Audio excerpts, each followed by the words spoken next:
నమస్కారం అండి మధుసూదన్ రెడ్డి గారు. నమస్కారం. చంద్రబాబు నాయుడు గారు, లోకేష్ గారు, పవన్ కళ్యాణ్ గారు ప్రమాణ స్వీకారాలు అయిపోయినాయి. వాళ్ళ కార్యక్రమాలు అంటే ప్రజాసేవ ఆల్రెడీ మొదలైపోయింది. చంద్రబాబు నాయుడు గారేమో ఇలాగా పదవి ఎక్కడం ఆలస్యం, పోలవరం వెళ్ళి మొత్తం పోలవరం చూడటం, సమీక్ష చేయడం అధికారులతో, ఆ కార్యక్రమాలు పోలవరం కార్యక్రమాలు మొదలు పెట్టడం, మరో పక్కన అమరావతిలో పనులు పరిగెట్టించడం, ఆయన ప్రమాణ స్వీకారం చేయకుండానే పరిగెట్టించడం మొదలు పెట్టారు. ఆ తర్వాత లోకేష్ గారిని నేను తీసుకుంటే ఆయనేమో 2 రోజులు మంగళగిరిలో ప్రజా దర్బార్ అని చెప్పి వేల మందితో కలుసుకోవడం జరిగింది. లోకల్ ప్రజల్ని, వాళ్ళ సమస్యల్ని అన్ని అందుకొని 60% స్పాట్ లోనే సాల్వ్ చేశారు. మిగతా అన్ని ప్రాసెస్ లోకి తీసుకున్నారు. మళ్ళీ తర్వాత నెక్స్ట్ డే ఇమ్మీడియట్ గా ఆయన ఇంటర్ విద్యార్థులకి పాఠ్యపుస్తకాలు కానీ, నోట్ బుక్స్ కానీ, బ్యాగులు కానీ ఇవ్వాలి. తెలుగుదేశం ప్రభుత్వంలో ఇదివరకు జరిగిన ఈ పథకాన్ని జగన్మోహన్ రెడ్డి ఆపేశాడు, మళ్ళీ మనం కొనసాగించాలి, జూలై 15 నుంచి ఇది అమలైపోవాలని చెప్పి ఇది కూడా ఒక చర్య తీసుకోవడం జరిగింది. ఈ రోజు మళ్ళీ పవన్ కళ్యాణ్ గారేమో ఆయన డిప్యూటీ సీఎం గా పదవిని అలంకరించడం, ఆయన ఛాంబర్లో కూర్చోవడం, ఆయన కార్యకలాపాలు ఆయన మొదలు పెట్టడం. ఈ జగన్మోహన్ రెడ్డి ఏ రోజు కూడా ఇలాగ యాక్టివ్ పాలిటిక్స్ చేసింది కానీ, ఒక సీఎం గా ఆయన కనిపించి ప్రజలకు చేసింది కానీ ఏమీ లేదు. వీళ్ళు ఇలా పదవి ఇలాగ అందుకోవడం, ఇలాగ కార్యక్రమాలు మొదలు పెట్టారు. వీళ్ళిద్దరి మధ్యన వ్యత్యాసాన్ని ఎలా విశ్లేషిస్తారు మీరు? అసలు జగన్మోహన్ రెడ్డి ఏకస్వామ్యం, నియంతృత్వం. జగన్మోహన్ రెడ్డిది పరిపాలన కానే కాదు. అతనికి పరిపాలన చేత కాదు. అతను స్కూల్కి వెళ్ళి పోయి చదువుకున్నాడు కాదు. ఇంకా పరిపాలన ఏం చేస్తుంది? జగన్మోహన్ రెడ్డికి తెలిసింది ఏంటంటే దోచుకోవడం, దాచుకోవడం. అర్థమైందా? అది తెలుసు కానీ పరిపాలన అంటే ఏంది, చట్టాలంటే ఏంది అతనికి తెలియదు. మీరు అన్నారు నారా చంద్రబాబు నాయుడు గారు, ఆయన పరిపాలన దక్షకుడు అని చెప్పి అందరికి తెలుసు. ఆయన ఏంది ముఖ్యమంత్రి అంటే మంత్రులందరి మీద పెద్ద. తర్వాత జిఏడి అంటే జనరల్ అడ్మినిస్ట్రేషన్ మొత్తం ఆయన కింద ఉంటుంది. తర్వాత సాధారణ పరిపాలన, శాంతి భద్రతలు. శాంతి భద్రతలు కూడా పరిరక్షించాల్సిన బాధ్యత చంద్రబాబు నాయుడు మీద ఉంటుంది. అందువల్ల ఆయన చేయాల్సిన పని ఆయన చేయాల్సి ఉంటుంది. ఎప్పుడైనా ఒకటి గుర్తుపెట్టుకోండి సార్, కుక్క చేసే పని కుక్క చేయాలా, గాడి చేసే పని గాడి చేయాలా. ఇప్పుడు 25 మంది మంత్రులు ఉన్నారు. 25 మంది మంత్రుల పని ముఖ్యమంత్రి ఒక్కడే చేయకూడదు, దాని పరిపాలన అనిపించుకోదు. ఇప్పుడు మనకి డిప్యూటీ సీఎం ఉన్నాడు కొణిదెల పవన్ కళ్యాణ్ గారు. ఆయనకి ఏమి ఇచ్చారు? పంచాయతీరాజు, గ్రామీణాభివృద్ధి, RWS అంటే రూరల్ వాటర్ సప్లై, తర్వాత ఎన్విరాన్మెంట్ అంటే పర్యావరణం. అప్పుడు ఏం చేయాలి పవన్ కళ్యాణ్ గారు? ఛాంబర్లో కూర్చొని ఈ IAS వాళ్ళకి అంతా తెలియదండి. ముందు ఎమ్మెల్యేలకు అందరికీ ఒక మెసేజ్ ఇవ్వాలి పవన్ కళ్యాణ్.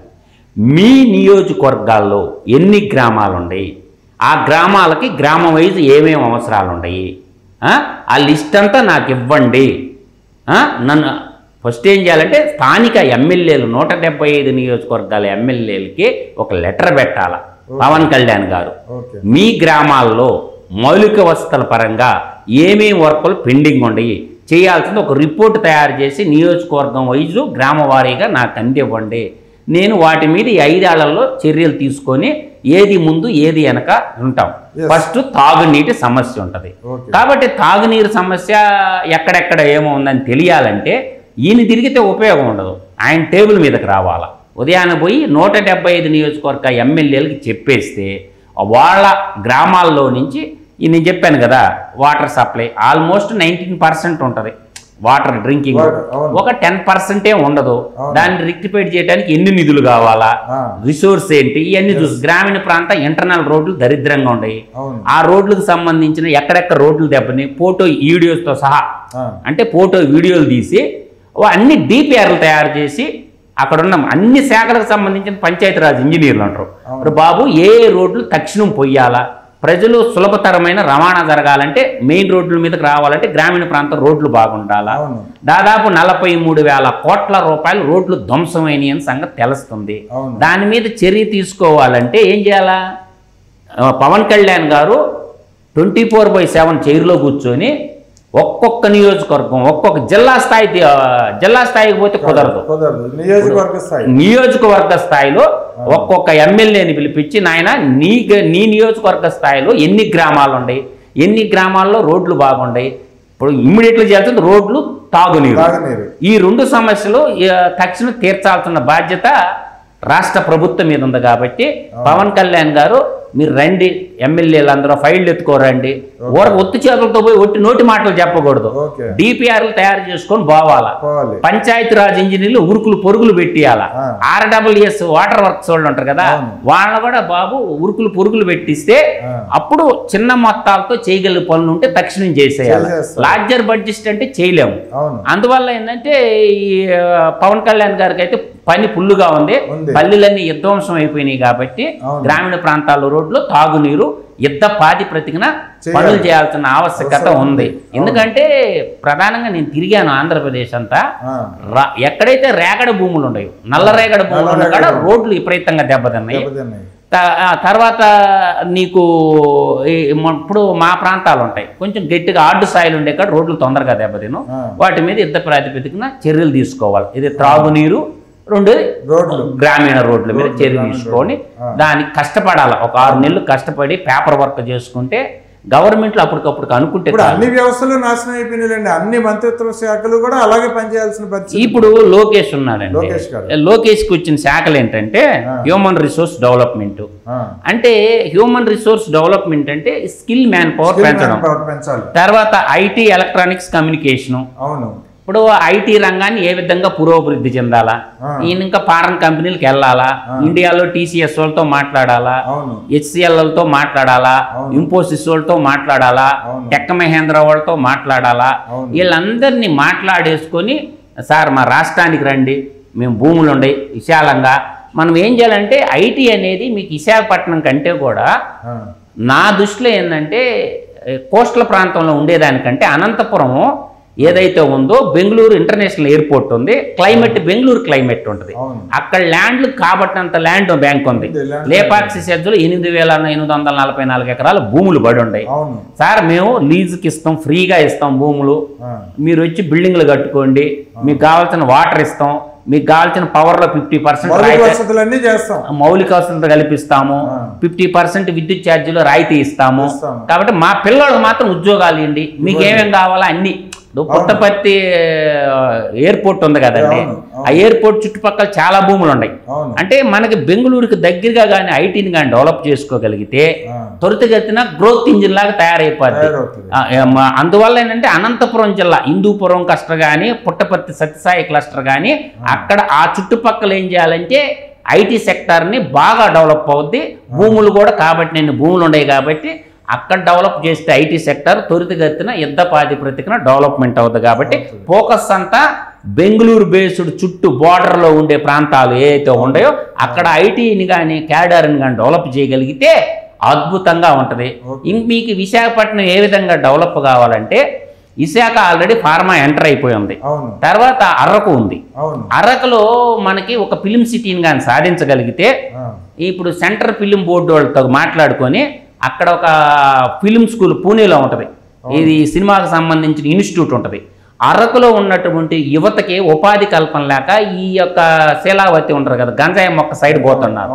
కాబట్టి అరకును మొత్తం కూడా ఒక క్రైటీరియాగా తీసుకొని రామోజీ ఫిలిం సిటీ ఏ విధంగా అయితే నిర్మించారో అక్కడ కొన్ని సెల్ ఫోన్ టవర్లు కట్టేసి ఒక ఫిలిం నగరగాన్ని నిర్మించగలిగితే అరక టౌన్లో అక్కడ ఏమవుతుందంటే సినిమా ఇండస్ట్రీస్కి కావాల్సిన అన్ని థియేటర్లు అంతా వేస్తే అక్కడ ఉన్న వాళ్ళకి స్థానికంగా ఉండే వాళ్ళకి ఉపాధి దొరకదు. రామోజీ ఫిలిం సిటీ ఎక్స్టెన్షన్ కూడా విశాఖపట్నం వెళ్తుందని. విశాఖపట్నం కాదు, అరకులో పెట్టాలి. అరకు మన్యం ప్రాంతంలో ఉన్న గిరిజన యువతకు అందరికి ఉపాధి కల్పించాలంటే ఇక్కడ నుంచి టూరిస్టులు పోతుంటే హోటల్ రంగం డెవలప్ అవుతుంది. అక్కడ ఫిలిం మేకింగ్ జరుగుతూ ఉందంటే తర్వాత అక్కడ ట్రైబల్ ఉత్పత్తులు కూడా చాలా ఉన్నాయి. కాబట్టి అక్కడ ఉన్నటువంటి ప్రతి గిరిజన కుటుంబంలో యూత్ ప్రధానంగా 5,000కు 10,000కు బానిసలైపోయి గంజాయి పనులు చేస్తారు. కాకుండా వాళ్ళని హోమ్ గార్డులుగా కూడా అంటే ఒక స్పెషల్ ప్రొటెక్షన్ ఫోర్స్ని ఒక కుటుంబానికి కనీసం 20,000 వచ్చేటట్టు ట్రైబల్ వెల్ఫేర్ ఫండ్ ఉంటుంది. అక్కడే ఒక వాళ్ళకి ఒక 10,000 మందిని ఫోర్స్ని తయారు చేసేసి చాలా అవకాశాలు ఉంటాయి. ఇప్పుడు CISF ఇట్లా చాలా ఉంటాయి. తర్వాత ఫిషరీస్ రంగం ఉంది, అంటే మనకు బార్కి కోస్టల్ లెంత్ ఈ పోర్ట్లన్నీ డెవలప్ చేసుకొని ఆర్బార్లు డెవలప్ చేసుకొని ఫిషరీస్ డెవలప్ చేసుకుంటే ఉపాధి అంటే ఎప్పుడు కూడా అల్పాదాయానికి ఎప్పుడు పోతారంటే ఉపాధి ఎక్కడైతే ఉండదో అటువంటప్పుడు ఇటువంటి పనులకు పోతారు. వాళ్ళకి నెలకు 10,000, 20,000, 30,000 ఉపాధి అనేది దొరుకుతుంది అనుకోండి, అటువంటి క్రిమినల్ థాట్స్ రావు, ఆ హ్యాబిటేషన్ లో పాల్గొన్నారు కూడా. కేవలం మానవ సంబంధాలన్నీ, ఆర్థిక సంబంధాలని వాళ్ళ పేదరికాన్ని ఆసరాగా చేసుకొని వాళ్ళని కొంచెం వాడుకుంటున్నారే తప్ప. తర్వాత మెడిసినల్ ప్లాంట్స్ ఉంటాయి అరకులో. దాదాపుగా మనకి 50,000 నుంచి ప్రపంచవ్యాప్తంగా 80,000 రకాల మెడిసినల్ ప్లాంట్స్ ఉంటాయి. ఈ మెడిసినల్ ప్లాంట్స్ మనకి సిఎస్ఐఆర్ లక్నోలో ఉంటుంది, ఇంకొక ఆఫీసు బెంగళూరులో ఉంటుంది. ఈ లక్నో సిఎస్ఆర్ వాళ్ళు కొన్ని ఉత్పత్తులు తయారు చేస్తారు. ఒక సిఎస్ఐఆర్ ఇన్స్టిట్యూట్ పెట్టి మెడిసినల్ ప్లాంట్స్ అరకు మొత్తం కానీ ఏపించి మెడిసిన్స్ కానీ ఆయుర్వేద మెడిసిన్స్ తయారు చేసిన ఆయుర్వేదానికి సంబంధించిన ఇన్స్టిట్యూట్ కూడా అరకులో అద్భుతంగా ప్రయోగం చేయొచ్చు, సక్సెస్ అవుద్దు కూడా. కాబట్టి ఇటువంటి ఆలోచనలన్నీ మేధావి వర్గం అంతా, అది పెద్ద ఖర్చుతో కూడింది కాదు, సిఎస్ఐఆర్ కానీ దాన్ని తీసుకొస్తే అరకులోనే పెట్టాలా, వాళ్ళందరికీ ఉపాధి వస్తుంది. సిఎస్ఆర్ రావడం వల్ల ఆ కొండ ప్రాంతాల్లో మెడిసినల్ ప్లాంట్లు పంచిస్తే ఆ హెర్బల్స్ ద్వారా మనం ఉత్పత్తులు తయారైపోతాయి. కాబట్టి మనకి లక్నోలో ఉంది, అప్రోచ్ అయిపోయి ఇక్కడ ఉన్నటువంటి ఏదైతే ఆయుష్ మినిస్టర్ ఉంటారు కదా, ఇమ్మీడియట్గా అంటే పని చేసే వాళ్ళకి 24 గంటల పని ఉంటుందండి. ఇప్పుడు నా బోటోడు ఉన్నాడు అనుకోండి, ఇటువంటి ఆలోచనలు చేసి చెప్తుంటాడు. అందువల్ల ఏంటంటే వీళ్ళకి ఆలోచన కావాలా. ఈ ఐఏఎస్ ఐఏఎస్ చదువుకున్న ఎదవలకి ఈ తెలివి అండి, దోచుకోవడం, పక్క రాష్ట్రాల్లో ఫ్లాట్లు కొనుక్కోవటం, ఒక రాష్ట్రాన్ని ఏ విధంగా తక్కువ ఖర్చుతో డెవలప్ ఎలా చేయాలా. చిన్న నీటిపారుదల ద్వారా నేను చెప్తున్నాను కదా, చిన్న చిన్న కుంటల ద్వారా ఎంత పంటలు పండించవచ్చు, ఉద్యానవన పంటలు ఎలా పండించవచ్చు. వీళ్ళు ఇప్పుడు ఉద్యానవన శాఖ ఉందండి, రైతు బాధ్యతలియాలంటే ఏం చేయాలా, ఉద్యానవన శాఖ వాళ్ళు 10 ఎకరాల నిమ్మ చెట్లు, 10 ఎకరాల జామ చెట్లు, ప్రభుత్వ భూములు ఎందుకు పండిరండి వీళ్ళు. ఇప్పుడు ఉద్యానవన ఆఫీసర్లు పీకే పనే ఉంది. ఇప్పుడు వాళ్ళకు ఒక 100 ఎకరాల స్థలాలు ఉంటాయి కదా, అక్కడ ఒక 10 ఎకరాలు వరి, 10 ఎకరాలు చెరుకు, 10 ఎకరాల నిమ్మ పంటలు పండిండి వాస్తవ ఖర్చు మీకు ఎంతో తెలుస్తుంది కదా. వీళ్ళు పంటలు పండిరు, ఈ ఆఫీసర్లో లక్షల జీతాలు తీసుకుంటారు కానీ వీళ్ళేం పంటలు పండిరు. అందువల్ల నేనేంటంటే ఇప్పుడు మన స్కూల్ బిల్డింగ్లు ఉన్నాయండి గ్రామీణ ప్రాంతాల్లో, విద్యాశాఖ ఉంది కదా, లోకేష్ బాబు గారు ఏం చేయాలంటే ఈ యొక్క మెడిసినల్ ప్లాంటేషన్ మొత్తం ఏర్పాటు చేసుకోవాలి. అండ్ మెడిసినల్ ప్లాంట్స్ వల్ల ఆ గాలి పీల్చడం వల్ల కూడా పిల్లలకు ఆరోగ్యంగా ఉంటుంది. మీకు ఆ మెడిసినల్ ప్లాంట్లో అక్కడ ఒక అంటే మనకి ఫిజికల్గా చూస్తుంటారు, కనీసం ఒక అరెకరాలోనైనా మెడిసినల్ ప్లాంట్స్ పెంచితే ప్రతి హై స్కూల్లో కాబట్టి అంత ల్యాండ్ ఉందండి గ్రామీణ ప్రాంతాల్లో. ఇప్పుడు మా హై స్కూల్ 3 ఎకరాలు ఉంది, ఒక హై స్కూల్ 10 ఎకరాలు ఉంది, సిద్ధన్కొండూరు హై స్కూల్, ఇంకొక హై స్కూల్ 5 ఎకరాల్లో ఉంది. ఇక్కడ ఉండే ఓట్లు అన్నిటిలో కూడా మెడిసినల్ ప్లాంట్స్ పెంచుకోవాలా. ఇట్లా అంటే నూతన ఐడియాలు, తద్వారా ఆదాయం కూడా వస్తుంది స్కూల్కి. లోకేష్ గారు ఇవన్నీ చూసుకుంటే బాగుంటుంది అంటారు. తర్వాత మనకు ఇంకో స్కీమ్ ఉందండి, తర్వాత 78,000 కోట్లతోటి నిన్న లాంచ్ చేశారండి సోలార్ స్కీము. మొత్తం దేశం మొత్తం మీద 78,000 కోట్లు అండి. ఇప్పుడు హై స్కూల్ బిల్డింగ్లు అన్నిటి మీద సోలార్ పెట్టేసామనుకో, హై స్కూల్ వాడుకున్నంత పవర్ హై స్కూల్ వాడుకుంటుంది, మిగతాది గ్రిడ్కి ఇచ్చేయటం అనమాట. తర్వాత మనకి ఎంత ఆదాయం. హై స్కూల్ అన్ని ఏం చేసుకుంటాం, రూఫ్ టాప్లు అన్ని ఖాళీగా ఉన్నాయి కదా, వాటన్నిటి మీద సోలార్ పెట్టేస్తే టీచర్లు అందరూ ఎడ్యుకేటెడ్స్ కదా, ఒక సెక్యూరిటీ 2 సెక్యూరిటీ గార్డ్ని 12,000 ఇస్తే చాలండి, ఎక్కువ కూడా ఇవ్వాలి. అక్కడ హై స్కూల్లో ఫ్యాన్లు తిరగతాయి. తర్వాత ఇంటర్నెట్ కనెక్షన్ ఇచ్చి మనం ఎల్ఈడి స్క్రీన్లు పెట్టేస్తే పిల్లలకు చూపించవచ్చు. తర్వాత మనకి యుద్ధ ప్రాతిపదికన మన ఫైబర్ గ్రిడ్ ప్రాజెక్ట్ ఉందండి. ఈ ఫైబర్ గ్రిడ్ ప్రాజెక్టు ఆ రోజు 671 మండలాలకు చంద్రబాబు నాయుడు కనెక్షన్ ఇచ్చాడు. దాని తర్వాత గ్రామాలకి మండలాలకు పోయినాక మండలాల నుంచి 12,800 900 గ్రామాలు ఉంటాయి. వాటన్నిటికి ఇంటర్నెట్ కనెక్షన్ ఇచ్చేసి 250 రూపాయలకి టీవీ ఇంటర్నెట్ ఇవ్వాలని చూశాడు. దాన్ని కూడా స్కామ్ చేసి చంద్రబాబు నాయుడు గారిని లోకేష్ గారిని జైల్లో పెట్టారు కదా. ఆ ప్రాజెక్ట్ చాలా అవసరం అండి రాష్ట్రానికి. ఇవాళ ఇంజనీరింగ్ చదువుకునే పిల్లలకి, బీటెక్ చదువుకునే పిల్లలకి, ఐటీఐ చదువుకునే పిల్లలకి గ్రామాల్లో ఉన్న చదువుకోవచ్చు. ఇంటర్నెట్ సౌకర్యం ఉంటే ఎట్టయినా వాడుకోవచ్చు. అందువల్ల యుద్ధ ప్రాతిపదికన ఆ ప్రాజెక్టు కూడా పట్టాలు ఎక్కించాల్సిన అవసరం ఉంది. గ్రామీణ ప్రాంతాల్లో ఇప్పుడు అరకు లాంటి ప్రాంతాల్లో సరైన లెక్చరర్ లేనప్పుడు యూనివర్సిటీలో లెక్చరర్ చెప్పిన క్లాస్ని మనం గ్రామీణ ప్రాంతాల్లో కనెక్ట్ ఇచ్చేసామనుకోండి, ఈ యూనివర్సిటీలో చెప్పే క్లాసులన్నీ కూడా రికార్డు చేసి గ్రామీణ ప్రాంత విద్యార్థులు కూడా ఇనేటట్టు తయారు చేయాలండి. అందులో అబ్దుల్ కలాం గారు ఇప్పుడు చెప్తుండేవాడు, టెక్నాలజీని మనం వాడుకుంటే ప్రపంచంలో ఎక్కడికి పోయినా కూడా ఇప్పుడు కమ్యూనికేషన్ నాలెడ్జ్ ఉంటుంది సార్. అది ఎలా పట్టణాల్లో ఉంటారు యూనివర్సిటీల్లో, వాళ్ళ చేత ఒక వీడియోలు చేపించి ఆ వీడియోలు పాఠశాలలో రోజు ఒక 15 నిమిషాలు అరగంట టెలికాస్ట్ చేస్తుంటే నీ ఇంట్రెస్ట్ ఉండే వాళ్ళంతా నేర్చుకుంటారు కదా. ఓకే అండి, ఈ రకంగా లోకేష్ గారు, పవన్ కళ్యాణ్ గారు, బాబు గారు ముగ్గురు రంగంలో, పాలనా రంగంలోకి దిగారు, చాలా ఉధృతంగా పనులు చేసుకుంటూ వెళ్తున్నారు. ఎక్సలెంట్ క్యాబినెట్, ఎవరి పని వాళ్ళు చేయాలండి. మినిస్టర్ పని నేను అంతే చెప్పిన, కుక్క చేసే పని కుక్క చేయాలా, గాడికి చేసే పని గాడికి చేయాలా. ఈ ఒకరి పనిలో ఒకరు ఇన్వాల్వ్ కాకూడదు. అప్పుడు ఏ మినిస్టర్ పని ఆ మినిస్టర్. ఈ 5 సంవత్సరాలు కష్టపడితే గానీ 20 ఏళ్ళు వెనక్కిపోయిందండి రాష్ట్రం. దాన్ని బాగుపరచాలంటే అందరు మినిస్టర్లు కష్టపడి పనిచేసి ప్రతి ఒక్కరూ ఆయా మినిస్టర్ల నుంచి కొంత ఇన్కమ్ సంపాదించాలి. కేవలం పన్నుల రూపం ఒకటే కాదు, పన్నులు ఒకటే కాదండి, ఆ ఇన్కమ్ ఎలా సంపాదించాలా, రాష్ట్రానికి ఆదాయం ఏ విధంగా సమకూర్చాలా. ఇప్పుడు ఉద్యానవన శాఖ ద్వారా ఆదాయం ఎలా తీయాలా, అగ్రికల్చర్ ద్వారా ఆదాయం ఎలా తీయాలా, అట్లా అన్ని రంగాల్లో ఖర్చు పెట్టడం ఏంటంటే ఎవడైనా ఖర్చు పెడతారు. ఆయా డిపార్ట్మెంట్లో ఆదాయం ఎంత సంపాదిస్తాయి ప్రభుత్వానికి. ప్రభుత్వం ఏర్పడి 5 రోజులు కూడా అవ్వలేదు, ఈ ముగ్గురు 3 రకాలుగా 3 పక్కలుగా కష్టపడుతున్నారు. జగన్మోహన్ రెడ్డిని ఏ రోజు ఈ రకంగా మనం చూసింది లేదు. ఎప్పుడు ఆ మాటలు వదిలేయండి అండి, ఇంక జగన్మోహన్ రెడ్డి సినిమా గురించి అది ఆలోచన లేదు. కాకపోతే ఏంటంటే ఇప్పుడు అతను సచిన్ పవన్ ఇంకా చంపేది కాదు, అవినీతి సొమ్ము కక్కియాలా, దాని మీద మళ్ళీ నేనే అధికారంలోకి వస్తానని ఇంపాసిబుల్. అది జరగని పని వదిలేయండి అండి, ఒకతో పాటు మాట్లాడకండి. ఇక మనం చేయాల్సింది రాష్ట్రానికి ఆదాయం ఎలా పెంచాలి, తర్వాత ఒకరి శాఖలో ఒకరు ఏలు పెట్టుకోకుండా. ఇప్పుడు నేను చెప్పాను కదా, 175 మంది ఎమ్మెల్యేలు పనిచేయాలండి. గ్రామాలకు పోయి మీటింగ్లు పెట్టుకొని, బాబు మీ గ్రామానికి ఏమేమి సమస్యలు ఉన్నాయి రికార్డు చేసుకొని నాకు ఓట్లేసి నన్ను గెలిపించినందుకు మీకు నమస్కారం అయ్యా అని చెప్పి వాళ్ళ గ్రామంలో సమస్యలు తీసుకొని ఫైల్ రెడీ చేసుకొని డిపిఆర్లు తయారు చేసుకొని సంబంధించిన శాఖ మినిస్టర్లకు అడిగి పోవాలండి. ఇప్పుడు 77 ఏళ్ళు స్వతంత్రం వస్తే మా ఉదయగిరి ప్రాంతంలో తాగునీరు లేదు, సాగునీరు లేదు. చిన్నది అంతా కలిపి కూడా 100 కోట్లు ఖర్చు పెడితే చాలా సమస్యలు తీరుతాయి. 100 కోట్లు అనేది పెద్ద సమస్య కాదు కదా. అందువల్ల ఎమ్మెల్యేలకు ఉండాలి బుద్ధులు. ఇప్పుడు ఎమ్మెల్యేలకు బుద్ధులుండి ముందు గ్రామాల్లో పనిచేయాలా, వాళ్ళకి ఏమేమి అవసరాలో తీసుకురండి.